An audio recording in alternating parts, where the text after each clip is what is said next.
ফেরাউনের স্ত্রী এই মহিলা অনেক দামি মহিলা, মুসা আলাইহিস সালামের পালক মা। সুবহানাল্লাহ পড়েন। নিজের সন্তান ছিল না, সাইয়েদনা মুসা আলাইহিস সালামকে মায়ের মতো লালন পালন করেছেন। গোপনে গোপনে মুসা আলাইহিস সালামের উপর ঈমান এনেছেন। গোপনে গোপনে রাত্রিবেলা তাহাজ্জুদ করে চোখের পানি ছেড়ে চাইতেন কার কাছে? ফেরাউনের বউ আর ফেরাউনের ফিনান্স মিনিস্টার, অর্থমন্ত্রীর বউ, দুইজন লুকিয়ে কালিমা পড়ে মুসলমান। ফেরাউন কিছু জানে না। সুবহানাল্লাহ। কি আল্লাহর খেলা! ফেরাউন লক্ষ লক্ষ বনী ইসরাইলের ছোট্ট বাচ্চাকে জবাই করেছে একটা বাচ্চাকে ঠেকানোর জন্য। নাম কি? মুসা। আর ফেরাউনের ঘরে আল্লাহ মুসাকে বড় করলেন। কোন সুবহানাল্লাহ! লুকিয়ে লুকিয়ে ঈমান আনলো। ফেরাউনের বউ আসিয়া, অর্থমন্ত্রীর বউ, দুইজন মিলে ফেরাউনের কাছে ঘটনা পৌঁছে গেল, খবর পৌঁছে গেল। ফেরাউন ডেকে পাঠালো। দুধের বাচ্চাকে নিয়ে ফেরাউনের অর্থমন্ত্রীর বউ হাজির। কুখ্যাত সন্ত্রাসী ফেরাউনের নিজের বউ আসিয়াও হাজির। ফেরাউন বলে, এক আল্লাহর উপর কুফরির ঘোষণা দে, আল্লাহকে বলে যা, আমার পায়ের সামনে সেজদা দে, আমি মাফ করে দেব। আসিয়ার এক কথা, জীবন যাবে কিন্তু ঈমান যাবে। ফেরাউনের অর্থমন্ত্রীর স্ত্রীরও এক কথা, যে আল্লাহর কাছে আমরা মাথা নত করেছি, পৃথিবীর কোন শক্তির কাছে ওই মাথার নত হতে পারে না। ফেরাউন বলল, তাই নাকি? দেখি তোদের ঈমানের পাওয়ার কত বড়। অর্ডার করলো বিশাল বড় পাতিল নিয়ে আসো, কড়াই নিয়ে আসো। কড়াই ভর্তি তেল গরম করতে শুরু করো। টকবক টকবক করে কড়াইয়ের মধ্যে গরম তেল। ফেরাউন বলে, ও অর্থমন্ত্রীর স্ত্রী, তোমারে অনেক ভালো জানতাম, এখনই আমার পায়ের সামনে সেজদায় লুটিয়ে পড়ো, আল্লাহরে ছাড়ো, আমি তোরে ছেড়ে দেব। অর্থমন্ত্রীর বউ বলে, এত সোজা না। সুবহানাল্লাহ বলে। কি ঈমান! এক কথা, আল্লাহর সামনে মাথা নত করেছি, কারো সামনে করব না। ফেরাউন অর্ডার দিল, এই মহিলার দুধের বাচ্চাটারে টান দিয়া টকবক তেলের মধ্যে, কড়াইয়ের মধ্যে গরম তেলের মধ্যে ছেড়ে দে। মায়ের চোখের সামনে দুধের বাচ্চাকে গরম তেলের মধ্যে ছাড়ে। হিসাবটা কি সহজ নাকি? কথা বলেন। চিৎকার দিয়ে মা কেঁদে ওঠে, ছেড়ে দাও। ফেরাউনের নির্দয় অন্তরে দয়া হয় না। দুধের বাচ্চাটারে তেলের মধ্যে ছেড়ে দেওয়ার পরে মুহূর্তের মধ্যে ছেলেটা রোস্ট হয়ে যায়। কিন্তু ছেলেটা হাত উঁচু করে ডেকে বলে, মা ভয় পেও না, তোমরা দেখো টকবগে কড়াইয়ের ভেতরে তেল, আসলে মা এটা আগুন না, এটা জান্নাতের বাগান। ও মা, ফেরাউনের দিকে তাকাস না রে মা, আমার মতো দৌড় দিয়ে তেলের মধ্যে ঝাঁপ দে। আল্লাহু আকবার। ফেরাউনের অর্থমন্ত্রীর বউয়ের ঈমান দ্বিগুণ হয়ে যায়, তিনগুণ হয়ে যায়। সে বলে, ফেরাউন, গোটা পৃথিবীটারে এক পাশে করতে পারবি, কিন্তু আমার মাথাটা তোর পায়ের সামনে নোয়াতে পারবি? ফেরাউনের অর্থমন্ত্রীর ওই স্ত্রীকে বাচ্চার পরে ওই তেলের মধ্যে ঢেলে দেওয়া হলো। ওই মহিলাটাও রোস্ট হয়ে যায়। বাকি রইল ফেরাউনের বউ আসিয়া। কি নাম? আসিয়া কিন্তু দৃশ্যটা দেখেছে, চাক্ষুষ মৃত্যু দেখেছে দুইজনের। ফেরাউন বলে, আসিয়া, কত অন্তরঙ্গ সম্পর্ক আমাদের, আজীবন কত ভালোবাসা ছিল, কত খুনসুটি ছিল, কিন্তু আমার পায়ের মধ্যে সেজদা দিয়ে প্রমাণ করতে আমারে ভালোবাসিস। আসিয়ারও একই কথা, জীবন দিব কিন্তু ঈমান দিব না। ফেরাউন বলল, তোকেও আমি ছাড়বো না, তোকে আমি উলঙ্গ করব। হাজার হাজার মানুষের সামনে আসিয়ার কাপড় টেনে নেওয়া হলো। তক্তার মধ্যে শুইয়ে, তক্তার মধ্যে হাতে পায়ে পেরেক মারা হলো। হাতের এই পাশ দিয়ে পেরেক ঢুকে ওই পাশ দিয়ে বেরোয়, তক্তার এ পাশ দিয়ে ঢুকে ও পাশ দিয়ে বেরোয়, ফিনকি দিয়ে রক্ত বের করে। আসিয়া সহ্য করতে না পেরে ডেকে বলে, আল্লাহ, ফেরাউন থেকে তুমি আমারে বাঁচাও।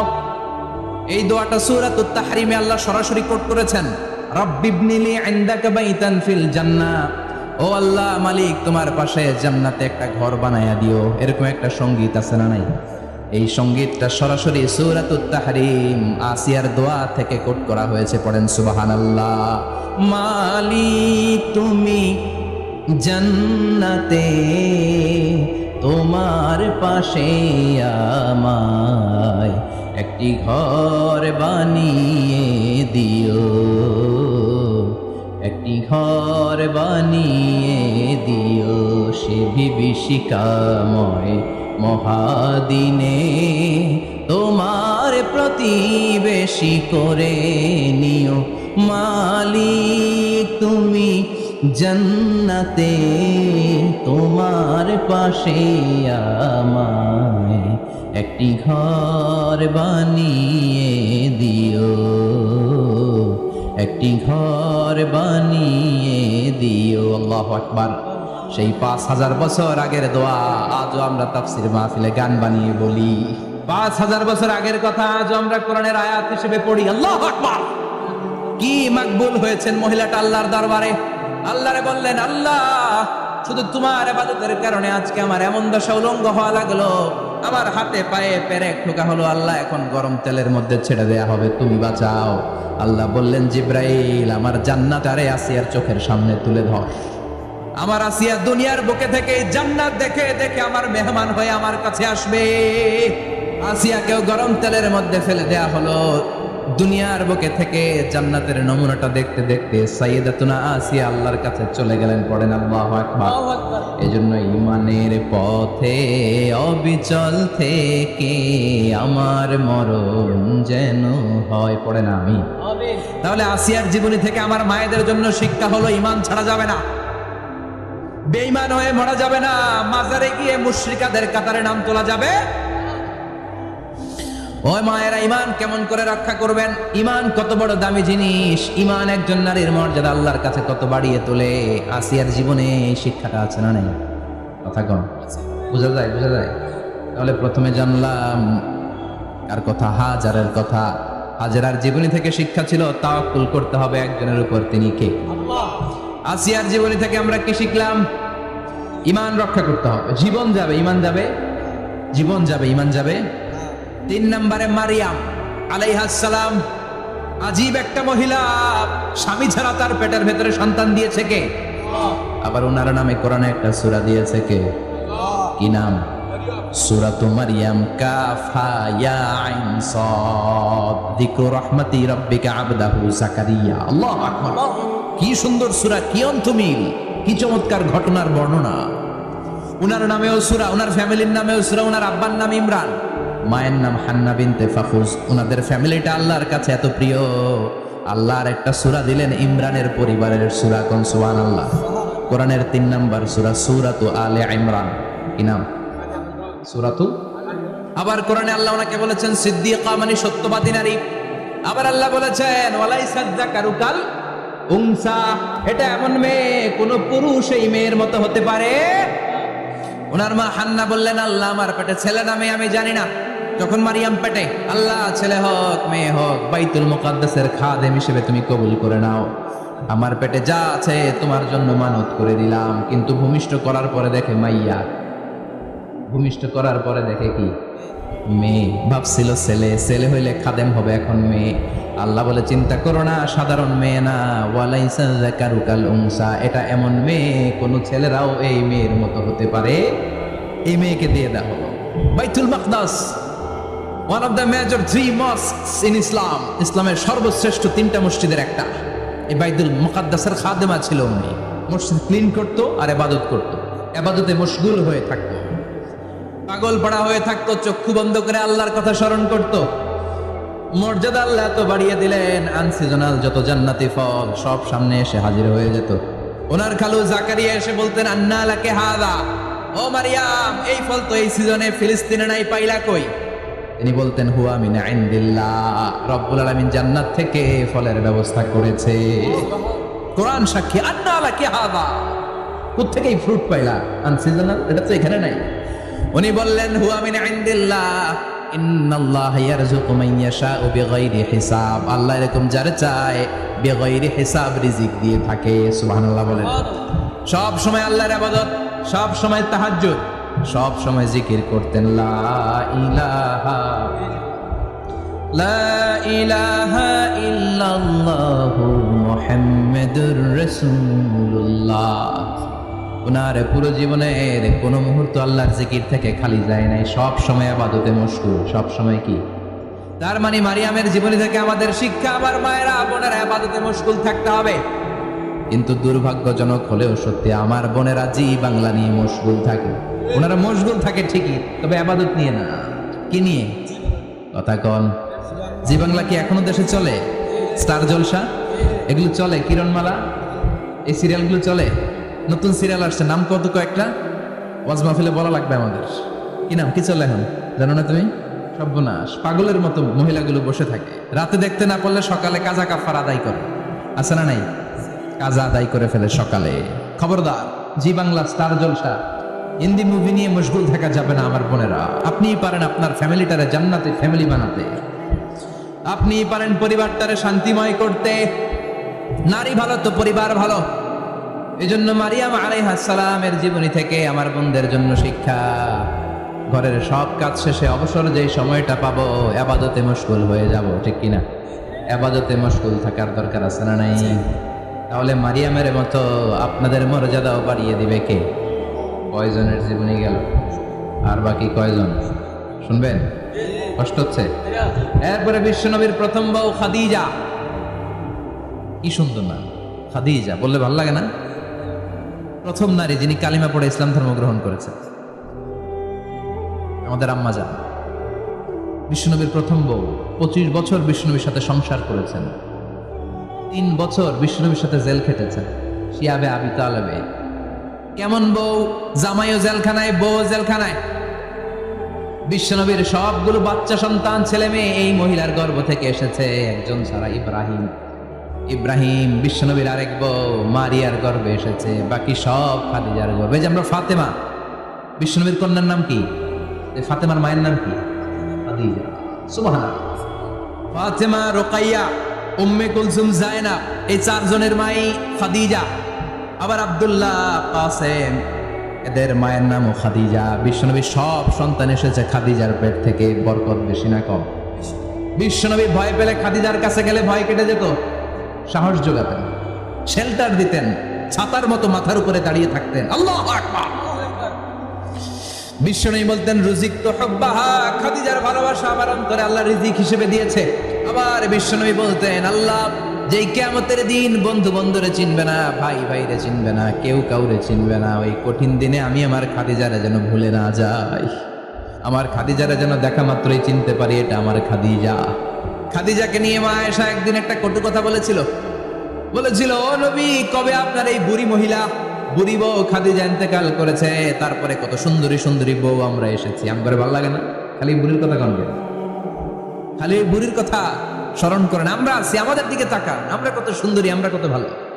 বিশ্বনবী রেগে গেলেন, মা আয়েশাকে এইভাবে ধরলেন। জীবনে কোনোদিন কোনো স্ত্রীর গায়ে হাত তোলে নাই, শুধু ওই দিন মা আয়েশাকে এভাবে ধরেছিলেন আর বলেছিলেন আয়েশা খবরদার জীবনে এই কথা বলবা না, আমার খাদিজা আমার বিপদের দিনের সঙ্গিনী, তোমরা আমার সুখের দিনের সঙ্গিনী, তোমরা কেউ আমার সাথে জেল খাটো নাই, খাদিজা আমার সাথে জেল খেটেছে 3 বছর। কয় বছর?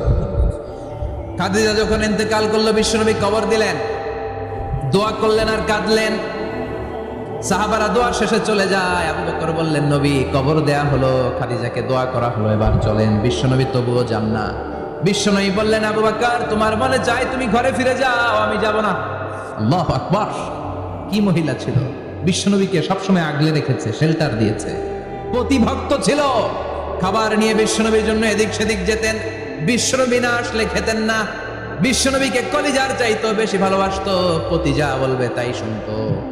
ও মায়েরা, খাদিজাতুল কুবরার জীবনী থেকে আপনাদের জন্য শিক্ষা হলো প্রতিভক্তি। কি ভক্তি? এখন প্রতিভক্তি নাই, আমরা করি নারী ভক্তি। এখন নারী নির্যাতন কমে গেছে বাংলাদেশে, বেড়ে গেছে পুরুষ নির্যাতন। এখন আমরা ভক্তি করা লাগে, আমরা ভক্তি না করলে ঘরে খাওয়ান নাই, এরকম ঝামেলা আছে না নাই? কথা বলেন। মায়েরা, বোনেরা, আপনার স্বামী যদি আপনার উপরে নাখোশ থাকে, আপনার ইবাদত আপনাকে বাঁচাতে পারবে না। বিশ্বনবী ফাতেমাকে বললেন ফাতেমা তুমি বিশ্বনবীর মেয়ে হতে পারো, কিন্তু আলী যদি তোমার উপরে নাখোশ থাকে তোমার সব শেষ, সব শেষ। আবার বিশ্বনবী বললেন আমি যদি এক আল্লাহ ছাড়া কারো সামনে মাথাটা নত করার বিধান দিতাম, এক আল্লাহ ছাড়া যদি কাউকে সেজদা করতে আমি বলতাম, আমি দুনিয়ার সব নারীদের বলতাম স্বামীর পায়ে সেজদা দিয়ে পড়ে থাকো। কি সম্মান আল্লাহ দিলেন স্বামীকে। আপনার জান্নাত আপনার স্বামীর ভেতরেই। স্বামীকে সন্তুষ্ট করেন, স্বামীর আনুগত্য করেন, দেখবেন ফ্যামিলিটা সুন্দর হবে। আর স্বামীরা স্ত্রীদেরকে ভালোবাসেন, স্ত্রীদেরকে ভালোবাসার গল্প শোনাবেন, দামি দামি শাড়ি কিনে দিবেন, তারপরে রাত্রিবেলা গান শোনাবেন। শুধু বউয়ের গান, শালীর গান না, ভাবির জন্য না, চাচাতো বোনের জন্য না, উল্টাপাল্টা জায়গায় করলে গুনাহ আছে না নাই? স্ত্রীর সাথে প্রেম নিবেদন করেন, ভালোবাসা নিবেদন করেন, সংসারটারে শান্তিপূর্ণ করে দিবে কে? তার মানে খাদিজাতুল কুবরার জীবনে থেকে শিক্ষা কি লেগেছে? কি শিক্ষা? প্রতিভক্তি। কি ভক্তি? স্বামীকে ভক্তি করা লাগবে, তা না হলে জান্নাত নাই। এরপরে বিশ্বনবীর একমাত্র কুমারী বউ নাম কি? আয়েশা। বিশ্বনবী বললেন উরিতুকি ফিল মানামি সালাসা লায়াল। আয়েশা, বিয়ের আগে তোরে কিন্তু আমি 3 বার স্বপ্নে দেখছিলাম। সুবহানাল্লাহ বলবেন না? বড্ড খুশি হয়ে গেলেন আয়েশা। এরপরে বললেন 3 বার স্বপ্ন দেখার পরে তোমার ব্যাপারে মনের মধ্যে কেমন কেমন যেন ভালো লাগে। তারপরে একটা ছোট্ট কাগজের মধ্যে, জান্নাতি কাগজ, রেশমি কাপড়ের মধ্যে তোমার চেহারাটা এনে জিব্রাইল বললেন দেখেন নবী কেমন লাগে। আমি কইলাম ভালো লাগে। কার মেয়ে? আপনার বন্ধু আবু বকরের মেয়ে, বিয়ে করবেন নাকি? বিশ্বনবী বললেন ও জিব্রাইল, তুমি যদি ঘটক হও, আল্লাহ যদি হয় কাজী, আমি মোহাম্মদ বিয়েতে রাজি। সুবহানাল্লাহ পড়েন। বিয়ে হয়ে গেল, কিন্তু ঘরে দামি ফার্নিচার নাই, টাকা পয়সাও তেমন নাই, কিন্তু আছে খালি সুখ। আছে কি? যেটা টাকা দিয়ে কিনা যায়, টাকা দিয়ে বাড়ি কিনা যায়, গাড়ি কিনা যায়, সুখ কিনা যায় নাকি? টাকা দিয়ে বিছানা কিনা যায়, বালিশ কিনা যায়, হোম কিনা যায় নাকি? কথা বলেন। এজন্য সুখ দেওয়ার মালিক কে? দোকানে সুখ পাওয়া যায়, সুখ দেওয়ার মালিক একজন, তিনি কে? মা এসে একমাত্র কুমারী বউ, আদর করে তিনি ডাকতেন হুমায়রা, আবার মাঝে মাঝে ডাকতেন ইয়া আইশু। আয়েশা না, আয়েশু সংক্ষেপ। এত ভালোবাসতেন মা এসাকে। মা এসা গ্লাসের যেই জায়গা দিয়ে পানি খেতেন, বিশ্বনবী ওই জায়গায় মুখ লাগিয়ে পানি খেত। মা এসা গোশতকে হাড্ডি ফেলে দিলে বিশ্বনবী ওই হাড্ডিটা নিয়ে চষতে শুরু করে দিত। এক বালতি থেকে পানি নিয়ে 2 জনে গোসল করত। আবার বিশ্বনবীর সাথে সাথে মাঝে মাঝে বায়না ধরতো, মাঝে মাঝে রাগও করতো। সুবহানাল্লাহ কোন? স্বামী স্ত্রীর মধ্যে একটু রাগ আছে না নাই? রাগ থাকলে ওইটারে আবার ভালোবাসায় পরিণত করে দেয় কে? রাগ না থাকলে ভালোবাসা তো ভালোবাসাই না, রাগ থাকতেই হবে, তাই ভালোবাসার মর্ম বোঝা যায়। চিল্লায় বলেন ঠিক কিনা? ক্ষুধা না থাকলে খাবারের মর্যাদা বোঝা যায় না। সারাদিন পেট ভরা, খাওয়ার মজা বুঝবেন? ক্ষুধা, প্রচন্ড ক্ষুধা, তৃষ্ণার্ত, লেবুর শরবত পাইলে অমৃতের মতো লাগে। প্রচন্ড ক্ষুধা, হাজি বিরিয়ানি পাইছেন 1 প্লেট, ইচ্ছে মতো খাবেন, কিন্তু পেট ভর্তি, হাজি বিরিয়ানি খাওয়া যাবে? এজন্য রাগ না থাকলে ভালোবাসা যে কত দামি, ভালোবাসা যে আল্লাহর পক্ষ থেকে কত বড় নেয়ামত বোঝা যায় না। মাঝে মাঝে মা আয়েশা রাগ করতেন, শুনতেছেন? বিশ্বনবী বলেন আয়েশা, কখন তুমি রাগ করো, কখন তুমি আমারে ভালোবাসো আমি বুঝি। সুবহানাল্লাহ পড়েন। মা আয়েশা বললেন কেমনে বুঝেন? বিশ্বনবী বললেন যখন তুমি রাগ করো তখন নামাজের পরে দোয়ার মধ্যে বলো, ও ইব্রাহিম আলাইহিস সালামের আল্লাহ, আপনি আমার উপর দয়া করেন। তার মানে তুমি রাগ করে আছো, আমার নাম নাও নাই। আর যখন আমার উপর খুশি থাকো, নামাজের পরে দোয়াতে বলো, মুহাম্মদ সাল্লাল্লাহু আলাইহি ওয়াসাল্লামের আল্লাহ, আপনি আমাদের উপর রহমত করেন। তার মানে খুশির সময় তুমি আমার নাম নাও, রেগে গেলে অন্য নবী দিয়ে দোয়া সেরা দাও, রেগে গেলে আমার নামটা নাও না। মা এসে বলে নবী গো, আমি তো শুধু নামটাই মুখ দিয়ে নেই না, কিন্তু কলিজা থেকে তো আপনারে বাদ দিতে পারি না। আল্লাহু আকবার! কি ভালোবাসা! মা এসে বলতেন আমি যখন বিশ্বনবীর সাথে শীতের রাতে এক ল্যাপের নিচে ঘুমাতাম, তখনও জিব্রাইল অভিনাজিল করত। সুবহানাল্লাহ নাই? কোন স্ত্রীর সাথে অন্তরঙ্গ বসবাসের সময় কোরআনের অভিনাজিল হতো না। একমাত্র মা আয়েশার সাথে যখন এক বিছানার এক ল্যাপের নিচে 2 জন শুয়ে আছে, কোরআনের আয়াত নাজিল করছে কে? আবার মা আয়েশা বলছেন আমার কারণে ও মুসলিম উম্মাহ তোমরা তায়াম্মুমের বিধান পেয়েছো। ফাতায়াম্মামু সাঈদান তাইয়্যিবা। মা আয়েশা একটা যুদ্ধে গিয়েছিলেন, যুদ্ধ থেকে ফেরার পথে মা আয়েশার গলার লকেট নাই। মাঝে মাঝে হয় না, মহিলা গলার লকেট পায় না, পুরা বাড়ি আগুন করে ফেলাইছে, লকেট নাই। লয়ে গেল রে, নিয়ে গেল রে, হারাইলাম রে। মা আয়েশার লকেট নাই। লকেট হারানোর পরে মা আয়েশা কান্নাকাটি। বিষ্ণুই বললেন থামো। অনেকক্ষণ থামার পরে লকেট খুঁজে পায় না। সবাই খোঁজাখুঁজি, লকেট কই, লকেট কই, লকেট খুঁজে পায় না। ওদিক দিয়ে মাগরিবের নামাজের সময়ও শেষ, নামাজের সময় শেষ। আর যেই জায়গায় লকেট খোঁজার জন্য থামা হয়েছে ওই জায়গায় আবার পানি নাই, পানি সামনে, পানির দিকেও যেতে পারে না, লকেটও খুঁজে পায় না, নামাজও পড়া যায় না। সব সাহাবীরা মিছিল শুরু করছে, আবু বকর রে ধর ধর ধর, আবু বকর রে ধর। আবু বকরের মেয়ের কারণে নামাজ আমাদের চলে যাচ্ছে। সাইয়েদনা আবু বকর ঘটনা বেসামাল দেখে আয়েশার কাছে গেল, যে দেখে বিশ্বনবী মা আয়েশার কোলের মধ্যে, ল্যাপের মধ্যে মাথা দিয়ে শুয়ে আছে। রাগের চোটে বুখারীর বর্ণনা, আঙ্গুল নিয়ে মা আয়েশার পেটের মধ্যে দিল এক খোঁচা। লকেট হারাইলি কেন ক? তোর জন্য বাইরে মিছিল চলে, তোর জন্য বাইরে সব সাহাবারা বলে নামাজ পড়তে হবে, সময় নাই। ও আবু বকর, আপনার মেয়ের কারণে এই কাণ্ড। খাসরা মানে কোমর। আবু বকর মা আয়েশার খাসরাতে এত জোরে গুতা মেরেছেন, মা আয়েশা বললেন এই গুতার কারণে আমি অনেক দূরে চলে যাওয়ার কথা ছিল ব্যথার চোটে, কিন্তু যাই নাই, কারণ কোলে কে? কোলের মধ্যে বিশ্বনবীর মাথা, নড়ে গেলে বিশ্বনবীর ঘুম ভেঙে যাবে, ব্যথাটা হজম করেছি, নড়ি নাই। আল্লাহ তখন আয়াত নাজিল করলেন, ফালাম তাজিদু মাআন ফাতায়াম্মামু সাঈদান তাইয়্যিবা। ও সাহাবারা, মিছিল বন্ধ করো। কোন নারীর বিরুদ্ধে মিছিল করো? এই নারীর সাথে তো বিয়ে আমি সরাসরি বিশ্বনবীর দিয়েছি। যাও, ওজুর জন্য টেনশনে ছিল, টেনশনের দরকার নাই। আয়েশার কারণে আজকে নতুন করে একটা বিধান দিলাম, আজ থেকে যদি ওজুর পানি না পাওয়া যায়, বালুর মধ্যে 2 হাত বাড়ি মেরে তায়াম্মুম করো, নামাজ পড়ে নাও, কবুল করে নিবে কে? এই মা আয়েশার লকেট হারানোর কারণে তায়াম্মুমের বিধান নাজিল হয়েছে। কোন সুবহানাল্লাহ। সে বলতেন, ও উম্মতেরা, জেনে রাখো যে তায়াম্মুম করো, এটা কিন্তু আমার কারণে পাইছো। সুবহানাল্লাহ কোন। আবার মা আয়েশা বলতেন, আমার কোলে মাথা রেখে বিশ্বনবী শেষ নিঃশ্বাস ত্যাগ করেছে, আবার আমার ঘরের মধ্যেই বিশ্বনবীর কবর। সুবহানাল্লাহ। বিশ্বনবীর কবরটা কিন্তু মা আয়েশার ঘরের মধ্যে। এখনো বিশ্বনবীর কবর যেই জায়গায়, এই জায়গায় মা আয়েশার ঘর ছিল। সুবহানাল্লাহ কোন। 2210টি হাদিস